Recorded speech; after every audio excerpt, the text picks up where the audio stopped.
Hello. ഇന്ന് എൻ്റെ വീട്ടിലെ രാവിലത്തെ സുപ്രഭാത കാഴ്ചകളാണ് നമ്മൾ കാണാൻ പോകുന്നത്. ഇതേതോ പൂച്ചയാണ്. ഞാൻ രാവിലെ എഴുന്നേറ്റ് നോക്കിയപ്പം ഇന്നലെ രാത്രി പെയ്ത മഴയുടെ വെള്ളമാണ് ഇത്രയും. നമ്മുടെ വീടിൻ്റെ തൊട്ടപ്പുറത്ത് കാണുന്നത് തോടാണ്. ആ തോട്ടിലോട്ടാണ് ആ വെള്ളം പോകുന്നത്. മമ്മിച്ചി രാവിലെ അരിയൊക്കെ അടുപ്പത്തിട്ടിട്ടുണ്ട്. അവിടെ നിന്ന് ഞാൻ കറങ്ങി ഫ്രണ്ടിൽ വന്നപ്പോൾ അതായിരിക്കുന്നു കുട്ടുച്ചേട്ടൻ. ഇതാണ് ഇവിടെ ഉള്ളൊരു പൂച്ചയാണ്. നമ്മുടെ വീട്ടിലാണ് സ്ഥിരം.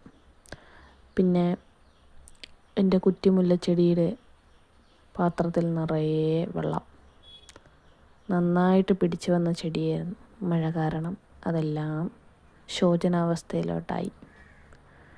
പിന്നെ അതിൻ്റെ വെള്ളമെല്ലാം കമത്തിക്കളഞ്ഞു. ഇനി വെള്ളം കെട്ടി നിന്ന് കരിഞ്ഞ് മൊത്തത്തിൽ പോകണ്ടല്ലോ എന്ന് വെച്ചിട്ടാണ് വെള്ളമെല്ലാം കമത്തിക്കളയുന്നത്. ഇത് തന്നെയാണ് എനിക്ക് പണി. ഇത് നിറയും, പിന്നെയും കമത്തിക്കളയും, പിന്നെയും നിറയും, പിന്നെയും കമത്തിക്കളയും.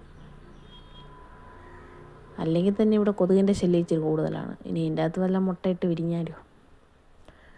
ഇത് ഇവിടുത്തെ പച്ചമുളക് ചെടിയാണ്. പൂവൊക്കെ ഇട്ടിട്ടുണ്ട്, പക്ഷേ ഇതുവരെ കാവടിച്ചിട്ടില്ല.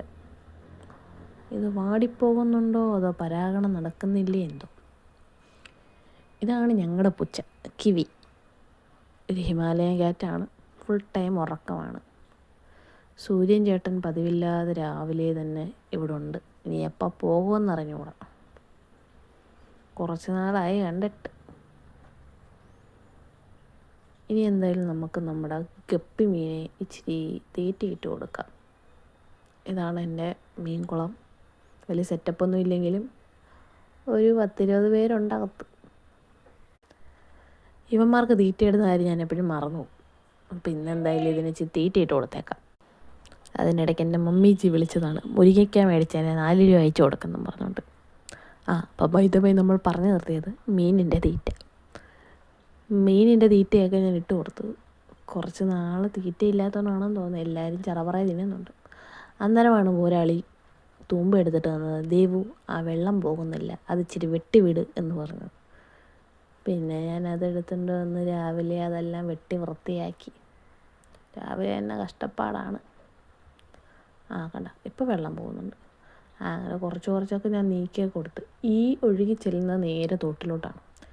ഇതിങ്ങനെ വെട്ടിക്കൊടുത്തില്ലെങ്കിൽ നമ്മുടെ മുറ്റം മൊത്തവും വെള്ളം വരും. അപ്പം രാവിലെ തന്നെ കഷ്ടപ്പാടായിരുന്നു.